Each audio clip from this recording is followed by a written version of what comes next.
Bugünkü tarifimde sizlere kalabalık davet sofralarının en sevilen çorbalarından biri olan ezogelin çorbası tarifi hazırladım.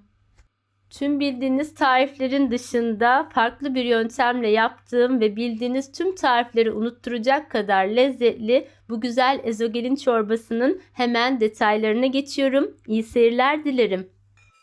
Çorbamızın yapımına ilk önce tüm bakliyatları geniş bir kasenin içerisine alıp güzelce yıkayarak başlıyoruz.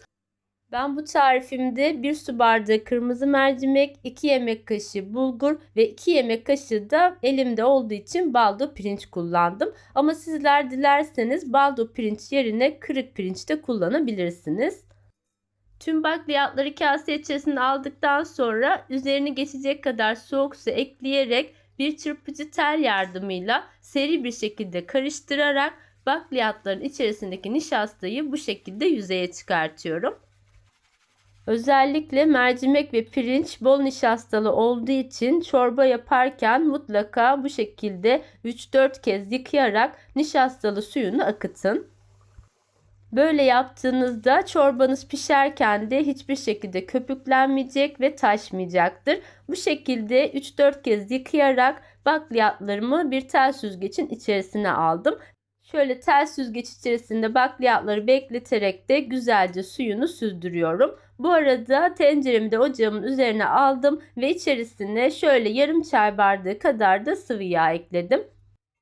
Ocağımın altı orta ateşte. Yağ kızmaya başladıktan sonra yıkayıp suyunu süzdürmüş olduğum bakliyatları tenceremin içerisine döküyorum. Bu çorbayı yaparken mutlaka bakliyatları böyle sararıncaya kadar 2-3 dakika boyunca kavurmak önemli.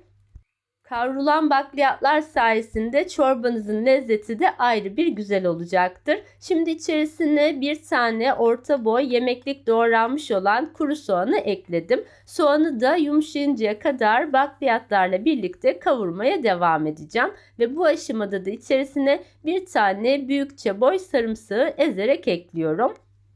Daha önce kanalımda paylaşıp herkesten büyük beğeni alan kırmızı mercimek çorbasında yaptığım gibi tekrar bu şekilde tüm bakliyatları kavurup içerisine bir dolu yemek kaşığı da un ekliyorum.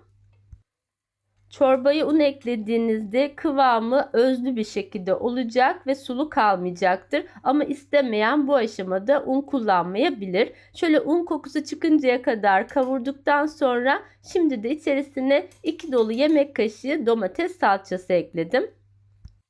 Bu aşamada ocağımın altı kısık ayarda. Kısık ayarda domates salçasının kokusu çıkıncaya kadar güzelce kavuruyorum. Ve kenarda 10 bardak suyum vardı. Onu da ısıttım. Isınmış olan sıcak suyu çorbamın içerisine yavaş yavaş ekleyip içerisinde topaklanma olmaması için de seri bir şekilde karıştırmaya özen gösteriyorum.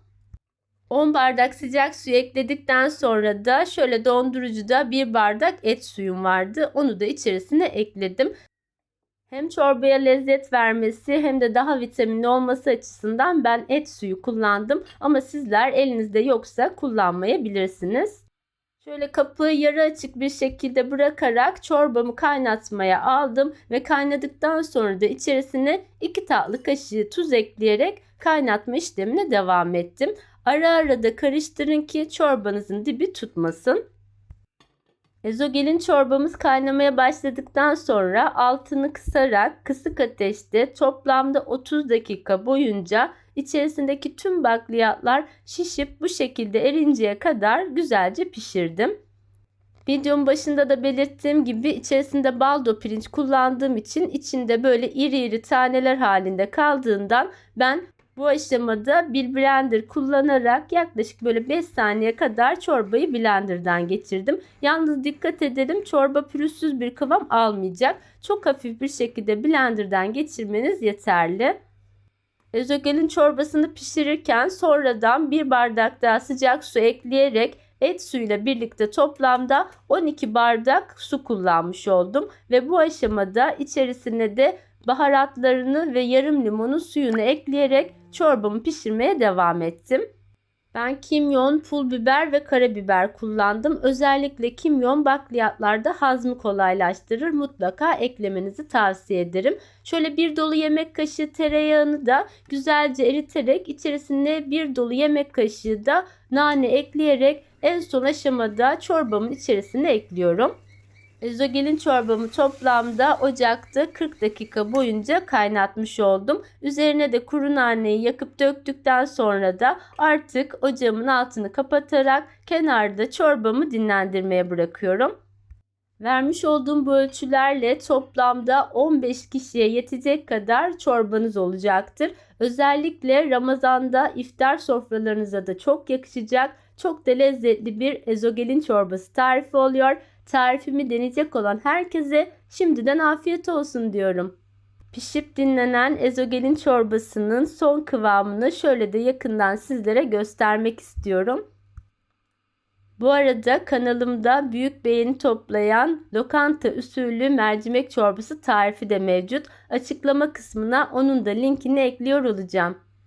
Tüm detaylarıyla paylaşmış olduğum ezogelin çorbası tarifimi beğendiyseniz eğer beğeni yapmayı ve görmesini istediğiniz sevdiklerinizle paylaşmayı unutmayın lütfen. Tarifim hakkında varsa sorularınız, görüş ya da önerileriniz yorumlar kısmına bekliyorum. Tarifimi deneyecek olan herkese de şimdiden afiyet olsun diyorum. Başka güzel tariflerde görüşmek üzere. Hoşça kalın.